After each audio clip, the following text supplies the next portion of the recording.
News में मैं आपके साथ हिमांशी। कानपुर देहात में हुई हृदय विदारक घटना से हर कोई हैरान है।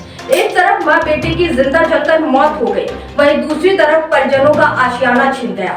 आखिर इस मौत का जिम्मेदार कौन है? इस घटना के बारे में चर्चा करने के लिए आज हमारे स्टूडियो में मौजूद है नागेश्वर द्विवेदी जी, जो कि एक वरिष्ठ समाज सेवी के साथ साथ बसपा के नेता भी हैं।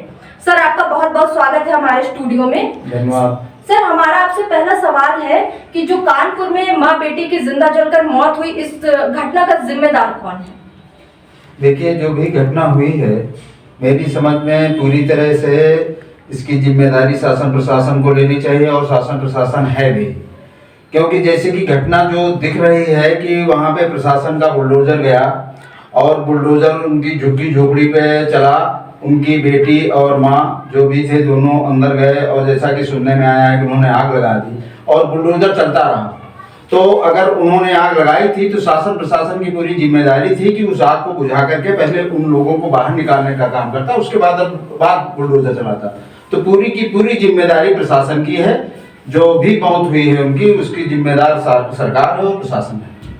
सर, वहीं दूसरी तरफ परिजनों का कहना है कि डिप्टी सीएम यहाँ मौके पर आए और इस मामले की निष्पक्ष जांच हो, पर अभी तक योगी सरकार का कोई भी न मंत्री मिनिस्टर वहां पर नहीं पहुंचा है। इसके बारे में क्या आप कहना चाहेंगे? जहां तक मुझे लगता है कि जो उनकी मांग है कि डिप्टी सीएम यहाँ पे आए या सरकार का कोई भी नुमाइंदा वहां पे पहुंचे, प्लान करते हैं कुछ ऐसा उनके मन में है तभी लोग वहां नहीं जा रहे हैं। अब तक तो पहुंच जाना चाहिए, इतनी बड़ी घटना है और सरकार का कोई भी मिनिस्टर, कोई भी विधायक, कोई भी वहां पे अभी तक पहुंचा नहीं।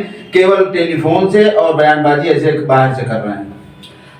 मेरा आपसे अगला सवाल ये है कि ये जहां इतनी बड़ी घटना हो गई है, विपक्ष के सभी नेता वहां पहुंचे हुए हैं और विपक्षों ने सरकार पर निशाना साधते हुए कहा है कि गुंडा राज की सरकार है या गुंडा राज कायम है, और इसके बारे में आपका क्या कहना है?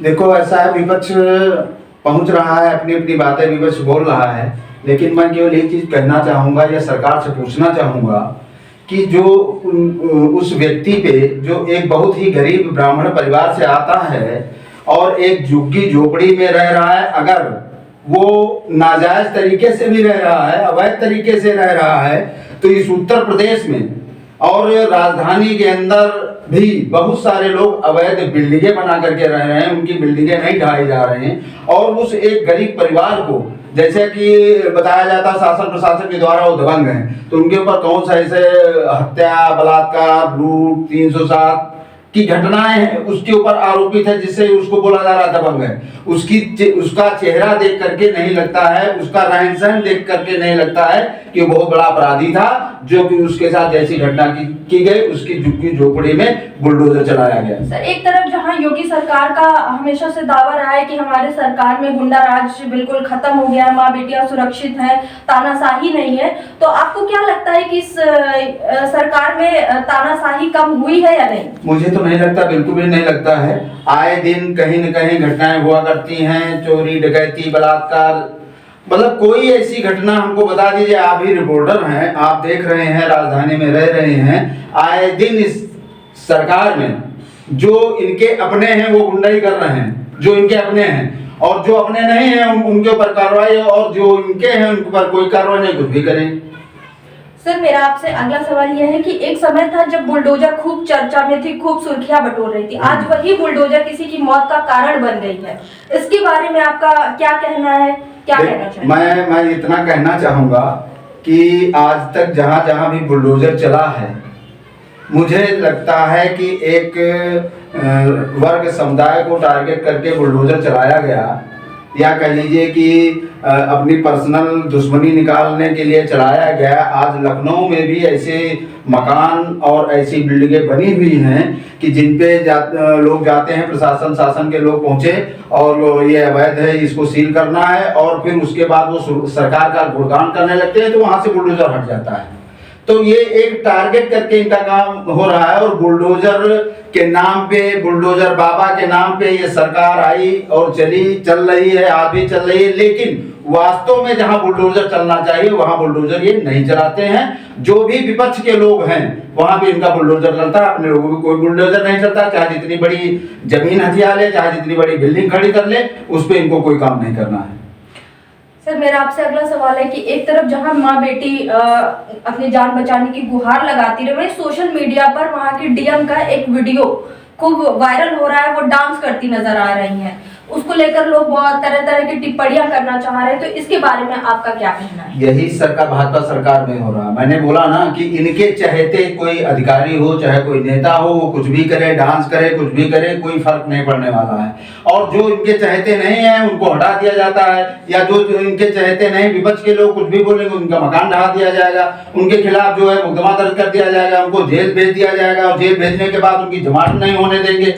ऐसा ये दुर्व्यवहार लोगों के साथ कर रहे हैं जो इनके विरोध में होते हैं। तो ये सबकी केवल एक जबरदस्ती कह लीजिए, तानाशाही कह लीजिए, हिटलरशाही कह लीजिए, हिटलरशाही तानाशाही की सरकार चला रहे हैं कि कोई भी अगर जुबान से इनका विरोध किया तो उसके खिलाफ मुकदमा हो गया, वो जेल चला जाए, उसका मकान ढहा दिया जाएगा, उसकी दुकान ढहा दी जाएगी। यही सरकार में चल रहा है। सर वहीं डिप्टी सीएम ने बोला है कि इस मतलब मामले की निष्पक्ष जांच होगी, और एक दूसरी तरफ लेखपाल सभी को जो उसमें इन्वॉल्व थे उनको सस्पेंड कर दिया गया है। तो आपको क्या लगता है, ये सरकार का महज दिखावा है या जमीनी स्तर पे जाकर वहां पे कोई कार्रवाई की जा रही है? कोई जमीनी स्तर पे कार्रवाई नहीं। इतना बड़ा कांड हुआ है तो सरकार को कुछ न कुछ तो करना है। आज इनको सस्पेंड कर देंगे, कल 1-2 महीने बाद इनको बहाल कर देंगे, तो ये तो इनको करना है ना, बोलना तो है ही ना कुछ नहीं, विपक्ष चढ़ जाएगा ऊपर, तो ये तो करना है। ये तो केवल दिखावे के लिए है। आज अभी कर रहे हैं, सस्पेंड किए हैं, कल जो है बहाल हो जाएंगे। कितनी घटनाएं हुई अभी लखनऊ में, आपने देखा वो कौन सा दीवाना उसमें वो होटल में आग लगी थी, कितने अधिकारी सस्पेंड हुए, फिर बहाल हो गए। ये तो सब सरकार का काम है, चलता रहता है।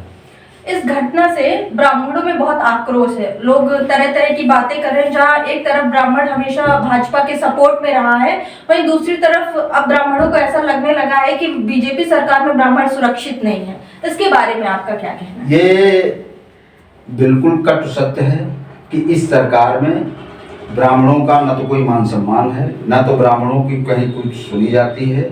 ब्राह्मणों को इस सरकार ने बिल्कुल गुलाम समझ लिया है कि मैं कुछ भी इनके साथ करूं, ये तो हमको वोट देंगे ही देंगे। तो मैं ये कह रहा हूं कि ये बहुत गरीब ब्राह्मण है और एक झुग्गी झोपड़ी में रह रहा था, और ये बुलडोजर चला करके जो ये जघन्य अपराध करने के लिए प्रेरित किया और माँ बेटी जल करके वहां पे राख हो गए। तो ये सरकार को सोचना चाहिए। सरकार ने नहीं सोचा, मरता है तो मरने दो। मैं अपने ब्राह्मण समाज के लोगों से कहना चाहूंगा कि अभी आंखें खोलो, अभी समझो इस सरकार को। आने वाले समय में जो भी ये हो रहा है, इनको इसका करारा जवाब देने का काम करो। मैं अपने ब्राह्मण समाज के लोगों से निवेदन कर रहा हूँ। सर बहुत बहुत धन्यवाद हमारे साथ जुड़ने के लिए।